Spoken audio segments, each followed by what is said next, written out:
lost the seat, then threw a party, 10,000 votes in an enemy territory, and the man who came second is being carried like a champion.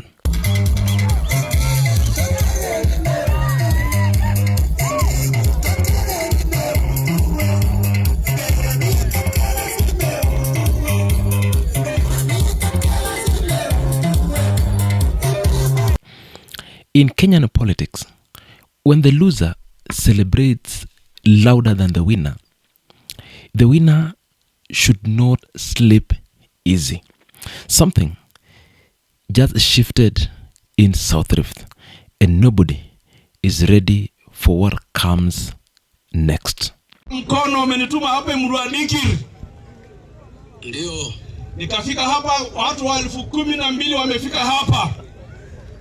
Ndio. Na wanakusikia, nimeweka loudspeaker. Unasemaje Emurua Dikir? Unasemaje? Nyinyi ni watu wa Anthem. Aya, sasa nataka His Excellency azungumze na nyinyi. Go ahead, Your Excellency. Emurua Dikir hoye.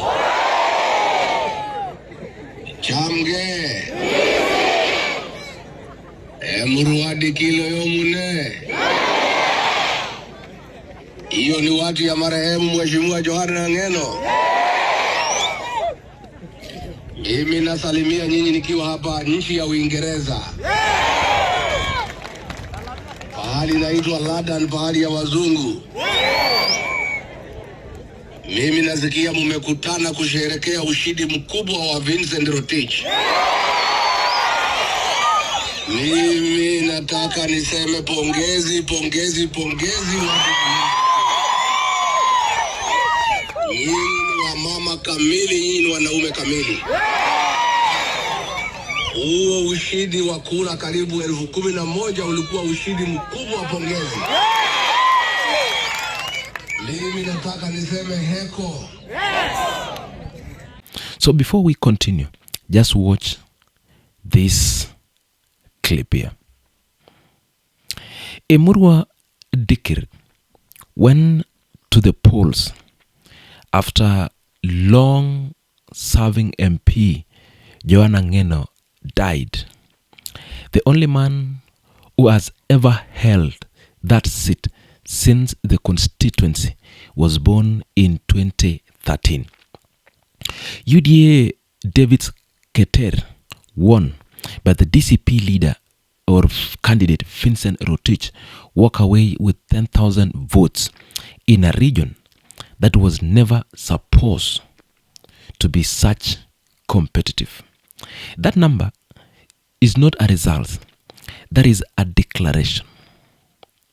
So picture the South Rift, 60 years of settled political loyalty, mountain that has always leaned one way, communities that have always delivered votes to whoever the establishment endorses, a region where opposition candidates came, spoke, and disappeared without leaving a mark.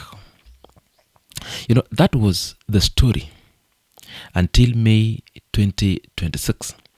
DCP leader Vincent Rotich did not win Emurua Dikir by-election, but Rotich did something that no opposition figure has managed in over 6 decades in that territory. Made the ruling party sweat. You know, 10,000 votes, 760 in a UDA fortress for a party that did not exist 2 years ago. DCP party leader Rigathi Gachagua did not call it a loss. Former deputy president called it a reshaping. Said South Rift politics left behind for over 60 years in independent Kenya has been shaken. Said 10,760 votes is not mean feat.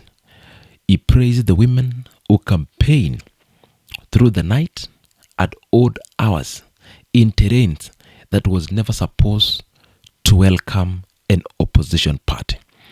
Then Rotich came home, not quietly, not humbly. The DCP candidate held a Thanksgiving rally at Chebunge grounds. Thousands showed up, painted in green DCP colors, inside a constituency UDA just won. Former competitors were invited. None of them came, and yet the ground was full. Read that carefully. The winner held a victory party. The loser held a bigger one. And the crowd chose the loser celebration. In politics, that is not a consolidation. That is a signal. So if UDA won Emurua Dikir, but DCP is the one filling the ground with green crowd inside that constituency, which party actually controls the political imagination of the South Rift constituency? And what does that mean for every UDA stronghold across the Rift Valley heading into 2027? The verdict is, there is an old truth in politics. You can count votes, but you cannot count momentum. UDA counted the votes. DCP is building the momentum. And in a region where 60 years of political loyalty was treated as permanent, as inherited, as guaranteed, now 10,000 votes for a new party is not a result to file away and forget. It is a crack in a wall that was supposed to have no cracks. DCP leader Rigathi Gachagua is impeached, removed, and was politically buried according to State House.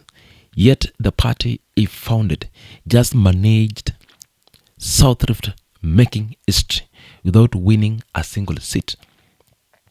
The man who lost and still owns the crowd is never really the loser. So here is my political stake. What is at stake is bigger than one by-election in one constituency.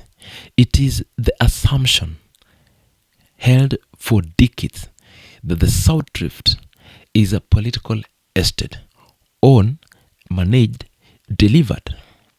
That assumption is now cracking under the weight of those 10,000 votes.